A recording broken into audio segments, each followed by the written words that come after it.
Alors, nous allons aborder maintenant les services de correction et d'édition, que l'on appelle en anglais proofreading ou editing. Alors, je vous conseille fortement de faire relire, corriger votre manuscrit par un professionnel, par un vrai professionnel dont c'est le métier. Qui plus est, si vous avez déjà rédigé votre manuscrit en anglais et que vous n'êtes pas dans votre langue natale. Vous ne pouvez pas ne pas le faire réviser et corriger et vous devez trouver un professionnel qui est de langue natale et de la langue de la revue de destination si vous voulez publier dans une revue internationale, bien évidemment. Alors, il y a des différences, bien évidemment, entre le proofreading, ce qu'on appelle le proofreading, la relecture-correction, et l'editing, où là, vraiment, on va éditer le document et on va aller un peu plus en profondeur. Alors, tout d'abord, abordons le premier, qui est la relecture et la correction. Alors, bien évidemment, ça va traiter sur le document final de l'article, en principe. Hein. On ne propose ce service-là que à la fin, lorsque vous avez rédigé votre manuscrit final et vous allez l'envoyer à la relecture-correction. Alors, on va qualifier ce service un petit peu de correction à un niveau superficiel. C'est-à-dire qu'on va juste éliminer les fautes d'orthographe, de grammaire, de ponctuation, les incohérences, les erreurs de formatage, vous voyez. Donc tout cela reste quand même assez superficiel. Donc ça ne nécessite pas vraiment quand même de grandes compétences, mais c'est vraiment quand même un métier hein, de corriger, de relire et de corriger toutes ces petites fautes d'orthographe, de grammaire. Ça demande quand même un travail spécifique. Hein. Alors, la définition finalement du proofreading, elle est assez cohérente et assez universellement acceptée. Hein. C'est-à-dire que, voilà, dans tous les pays, dans toutes les cultures, on comprend à peu près ce que c'est que la relecture-correction d'un manuscrit. Il n'y a pas vraiment de différence. On le verra par contre, parfois dans l'editing, c'est un petit peu différent.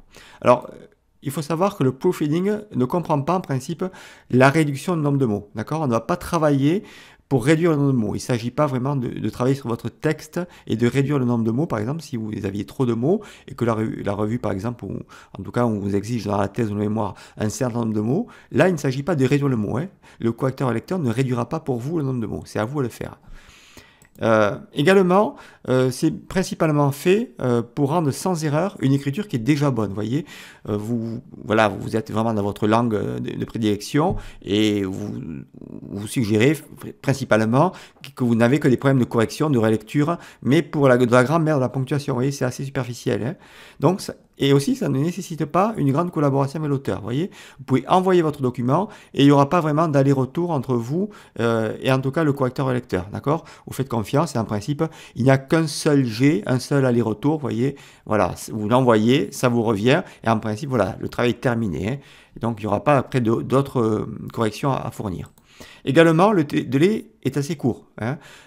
Voilà, quelques jours, bien évidemment. Et aussi, le coût est quand même moins élevé, par exemple, qu'on va voir, par exemple, pour le vrai editing.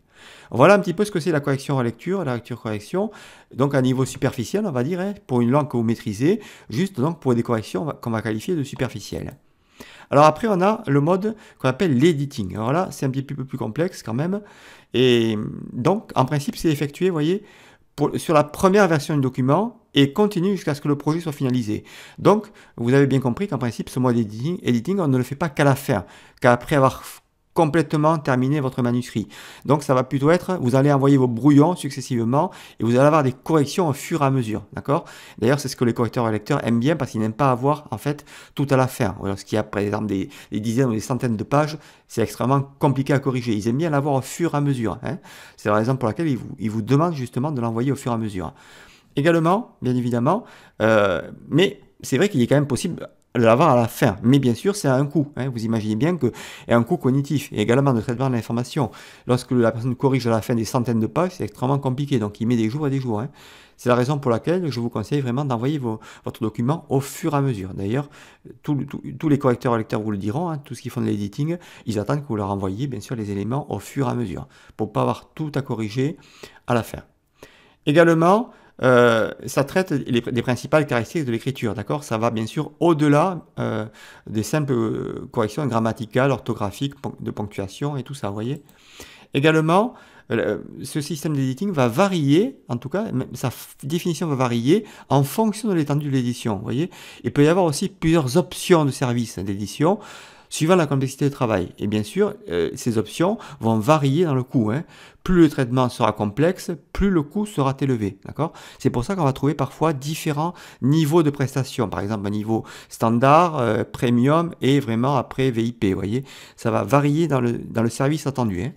Alors également, le but c'est vraiment d'améliorer la langue en apportant des modifications pour la clarté, la lisibilité, la fluidité, pardon, et le ton de la narration. Vous voyez, donc il y a vraiment là, vous voyez, un traitement complexe qui n'est plus superficiel. Donc c'est vraiment un traitement vraiment complexe cognitif qui va au-delà de la simple correction grammaticale. Vous voyez, donc la personne va reformuler, reformuler par exemple avec une autre tonalité pour rendre plus lisible votre contenu. Donc ça demande quand même un traitement qui est complexe, hein. C'est plus un traitement superficiel. Alors également, en principe, ça inclut la réduction de mots, si nécessaire. Par exemple, on vous a demandé de rédiger en temps de mots, ce service inclut la réduction, d'accord? Également, bien sûr, la qualité globale de l'écriture va être améliorée, bien évidemment, hein. Alors, il y a aussi le fait qu'il y aura une partie collaborative et ça va exiger justement que l'éditeur, en tout cas le rédacteur, collecteur, éditeur, travaille avec vous, avec l'auteur, avec vous, hein, d'accord? Alors que dans le mode de simple relecture-correction, il n'y avait pas ce mode de collaboratif, hein. Vous l'envoyez, il vous le renvoie et voilà, c'est corrigé. Là, il y a vraiment une collaboration, des allers-retours constamment pour voir si le travail va et ce qu'il attend de vous et ce que vous attendez de lui, d'accord? Également, bien sûr, le délai d'exécution sera plus long, hein, bien évidemment, car la quantité de travail requise est plus importante. Et vous l'avez bien compris, bien sûr, c'est comme le mode traitement est plus élevé, le coût lui-même sera plus élevé. Alors, bien évidemment, on peut se demander, mais dans quel cas il faut faire appel à un service d'editing, de proofreading, ou alors vraiment d'editing?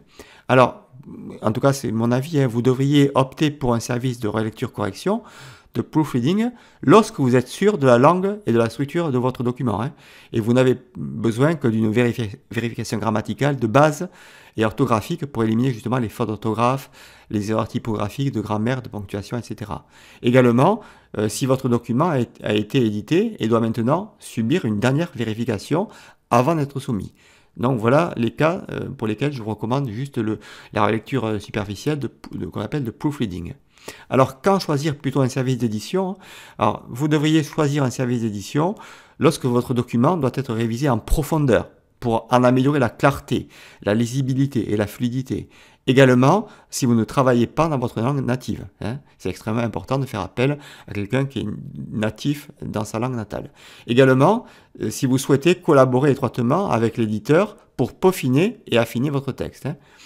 Alors, il faut savoir que certains services d'édition en ligne proposent la relecture-correction en tant que service distinct, tandis que d'autres la proposent dans le cadre d'un service d'édition. Certains se spécialisent uniquement dans les services de relecture-correction ou alors dans les services aussi parfois d'édition uniquement, hein. En d'autres termes, un service d'édition peut inclure la relecture-correction, mais un service de relecture n'inclut pas forcément l'édition. Cependant, la relecture-correction et l'édition sont toutes deux nécessaires pour améliorer la qualité d'un texte. Les services de relecture-correction, de proofreading et d'édition travaillent sur différents aspects, vous l'avez compris, de votre texte afin de corriger et ou d'éditer votre article.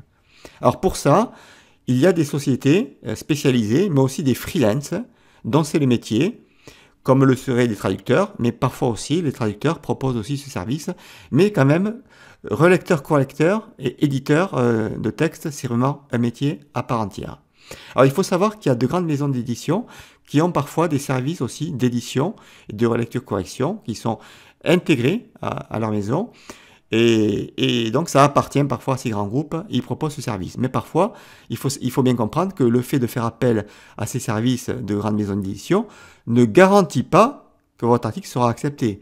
Même si vous aurez un certificat comme quoi l'article a été révisé par, en tout cas, le service d'édition de la grande maison d'édition, ça ne garantit pas que votre article sera accepté parce qu'il est passé en révision par les services de relecture-correction, d'accord? Donc, ce sont vraiment des services à part, hein. Donc, il y a aussi parfois il faut savoir qu'il y a des options dans les délais, hein. Donc, forcément, si c'est urgent, ce sera plus cher, bien évidemment. Donc, à vous, à ne pas vous y prendre trop tard, au dernier moment, si vous avez vraiment besoin de ce genre de prestations. Voilà un petit peu ce que je voulais vous dire, un petit peu sur ces services qui sont extrêmement importants, qu'il ne faut pas négliger, et qu'il faut prévoir dans votre timing en tout cas, avant de soumettre un article ou avant de remettre votre mémoire ou votre thèse. C'est extrêmement important. Voilà, c'est terminé pour aujourd'hui. Je vous invite à liker la vidéo si vous l'avez appréciée et à vous abonner à cette chaîne en cliquant sur le bouton s'abonner. Je vous dis à très bientôt pour une nouvelle vidéo. Merci.